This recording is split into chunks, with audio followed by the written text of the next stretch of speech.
So I just don't agree that we need to sit back and. I just want to offer this. I would be willing, where's that young man?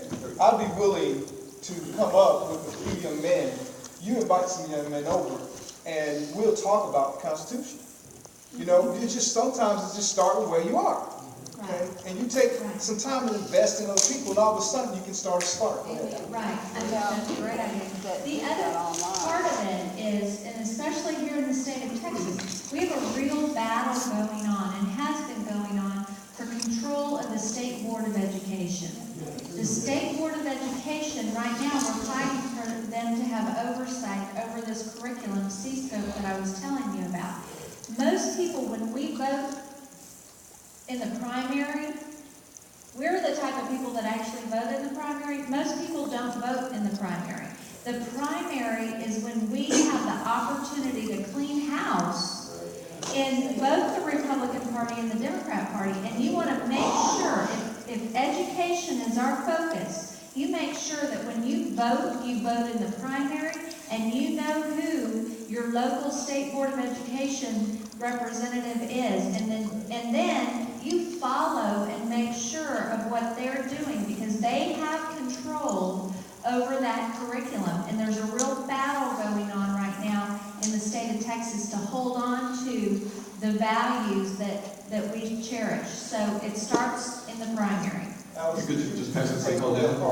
And also, young man, you could even look at yourself initiating Saturday constitutional classes. I know a young man who was upset about the way that Black history was being taught in school. You hold the He microphone. started Black history classes Saturday mornings at his own church.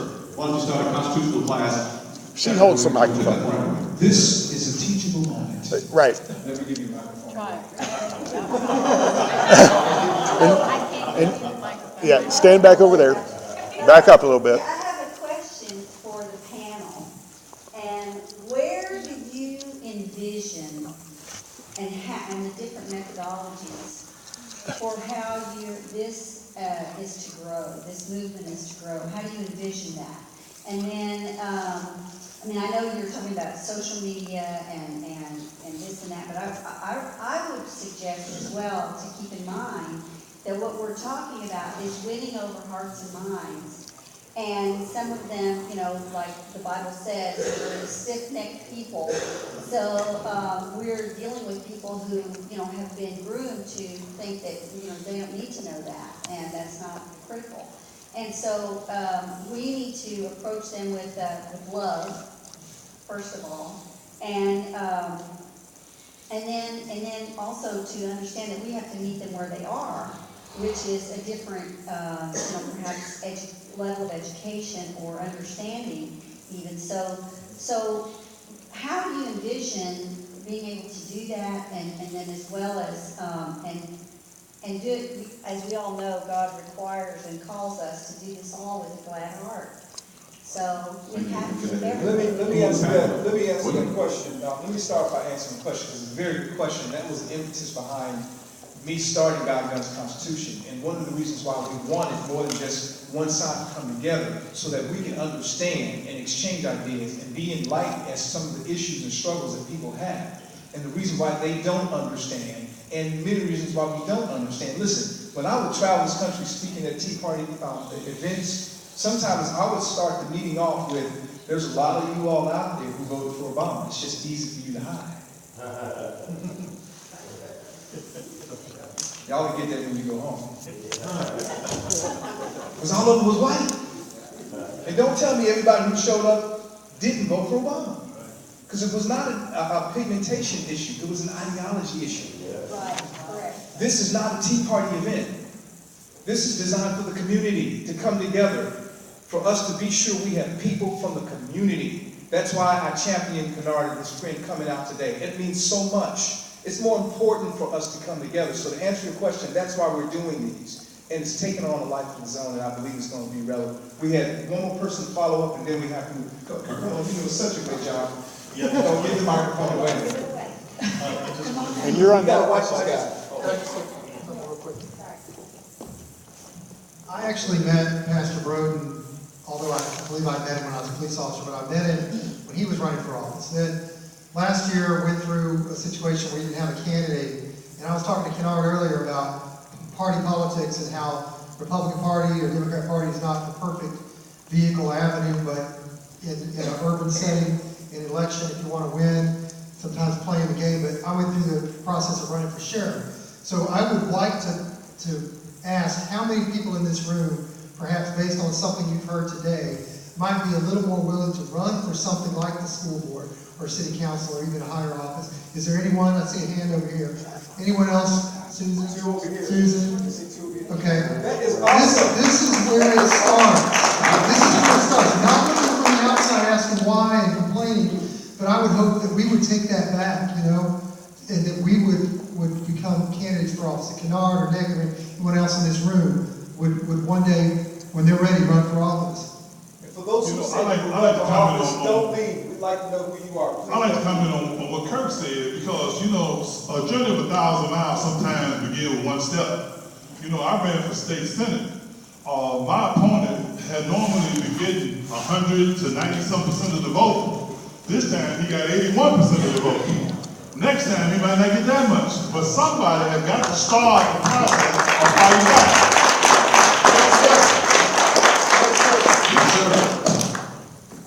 Hi, I'm Nicholas Lewis. I'm on the executive board of the Constitution Party, came from Maryland.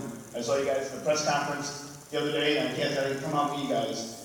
What I'm concerned about is not the gun they're going after. I think they're going after the mechanism. Because once they have the mechanism, there is no reason to have a gun. Am I on the right track here? Because the gun is nothing. It's the mechanism. All guns have the same kind of mechanism. Does that make any sense? Yeah. Yeah. They take all the bullets away. Everybody has a firing pin, right? The Constitution is mechanism too. It is hard to get parts these days, and magazines, and pieces that go to it, so, you know, food for thought. That's good.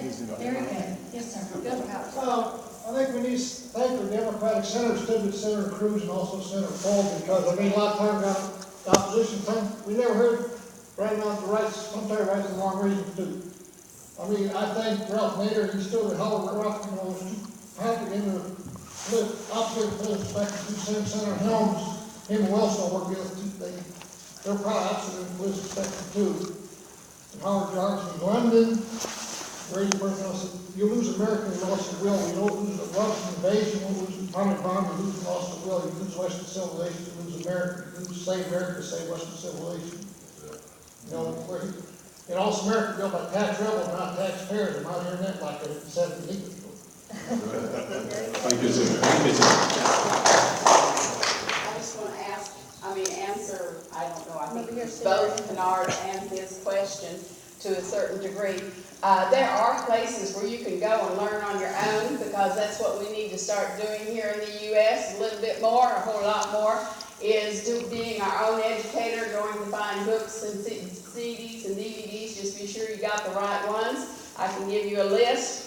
For one thing, go to wallbuilders.com. David Barton has some of the best CDs and DVDs you have ever seen.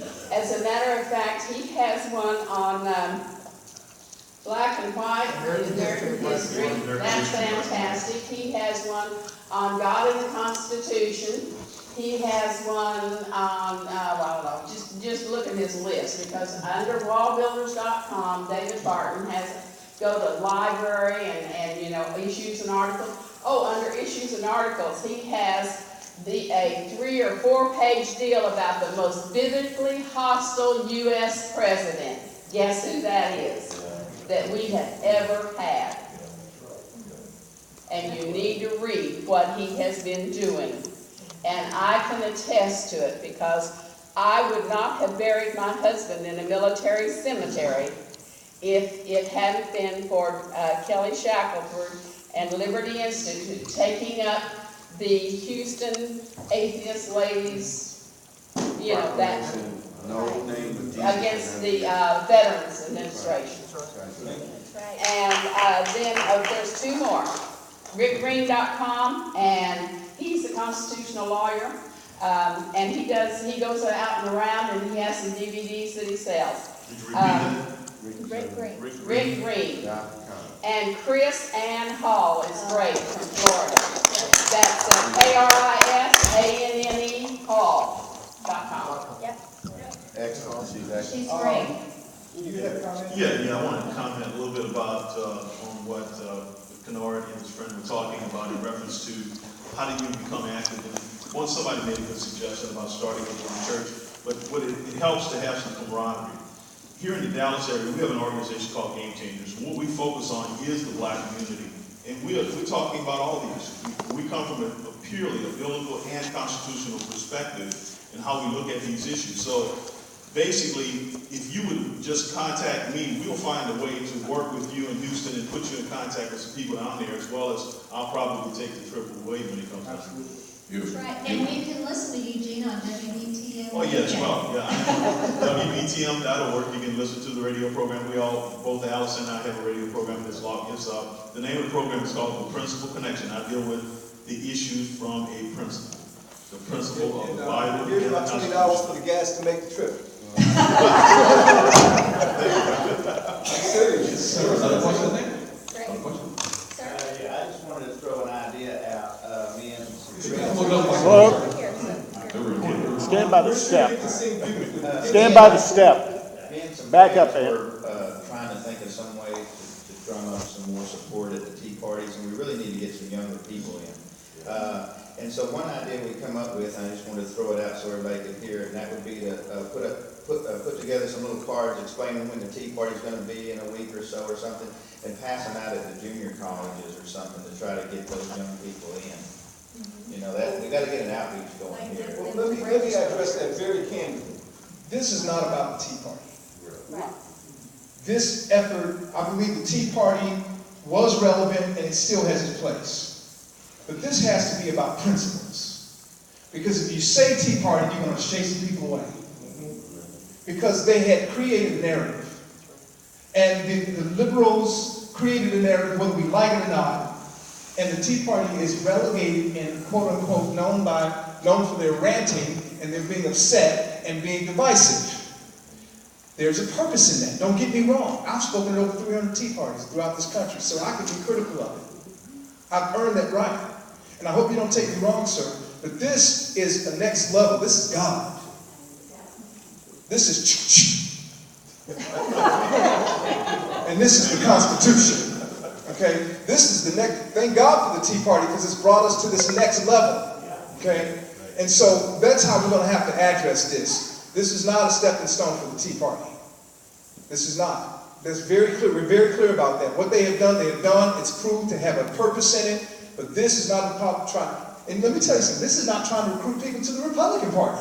That's right. It's not about any party. It's about we the people party. That's what it's about. I do want to say, I don't know if Alice told you how me and her met, but we met in College Station when Barack was supposed to speak. And then it was word that the Tea Party was supposed to protest him being in College Station. So a lot of students from Prairie View, A&M, which is a historical black university, we decided to go to A&M because we want to know, if they're going to protest our president, which we felt like it was our president, But he made a good point. When you mention the name Tea Party, it automatically comes to people who, you can automatically turn off a certain group of people, most of America really.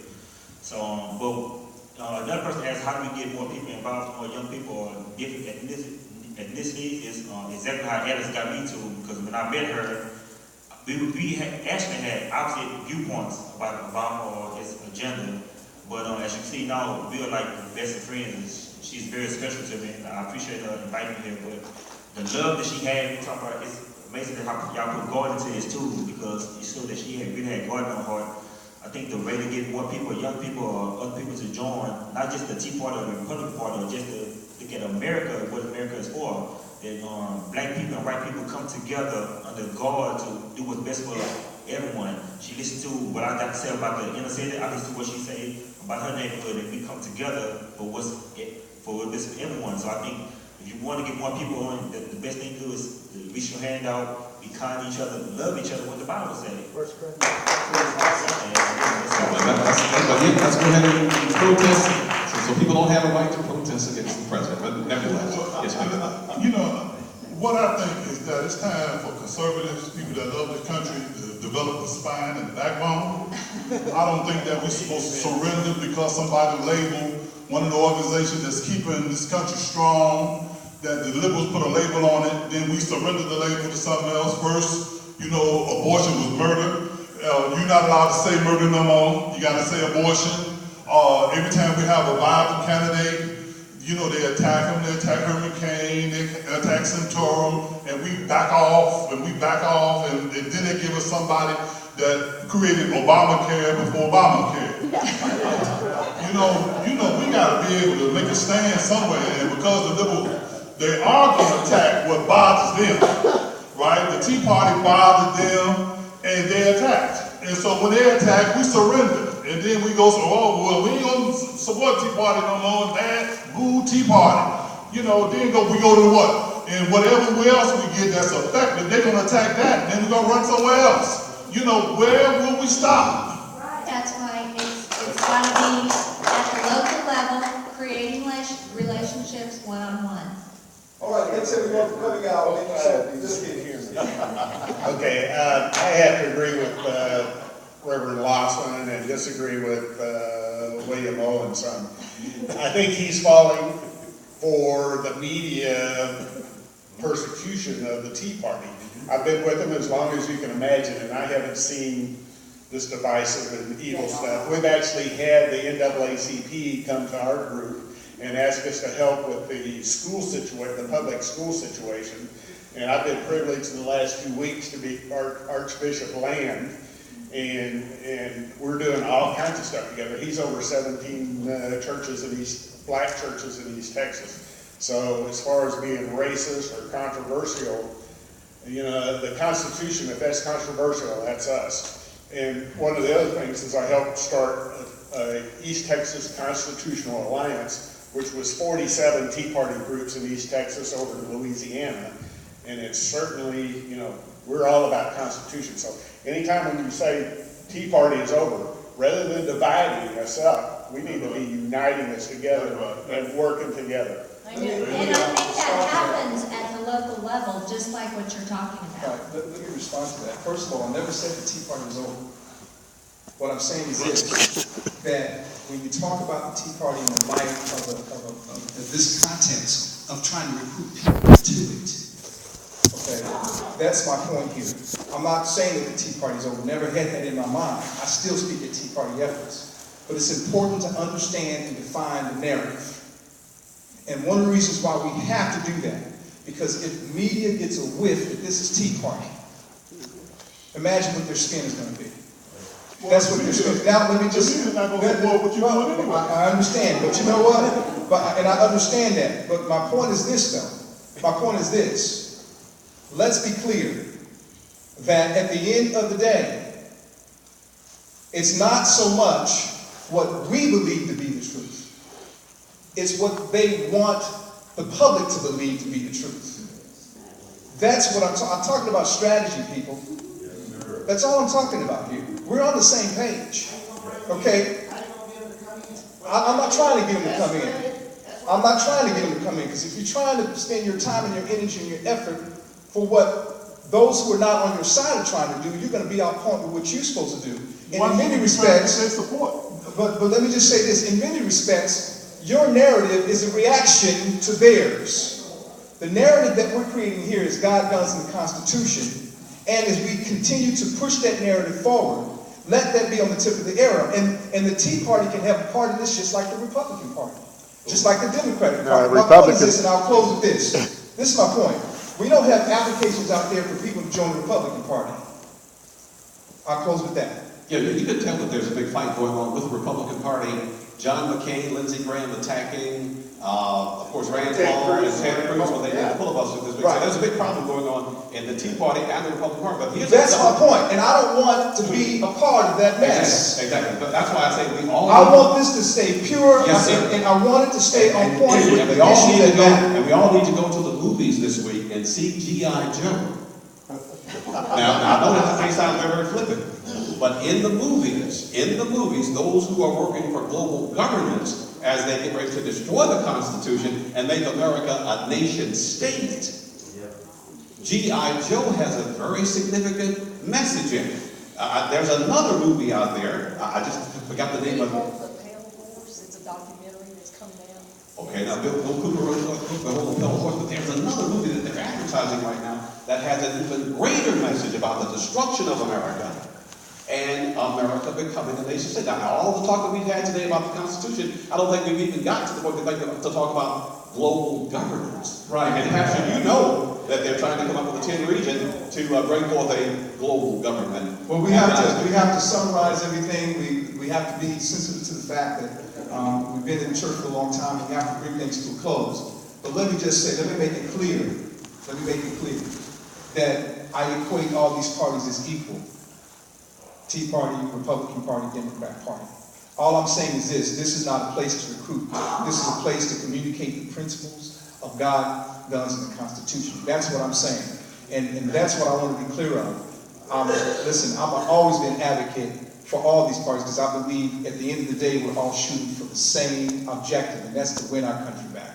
That's what I'm after right See, now. what you all are doing, you have the apparatus because once the catastrophe hits America, they're going to run to you for the solution. And the only solution I have right now is to live as holy as you possibly can. Amen. And contend for the faith. That's right. Thank you all so much. We're going to close officially right now.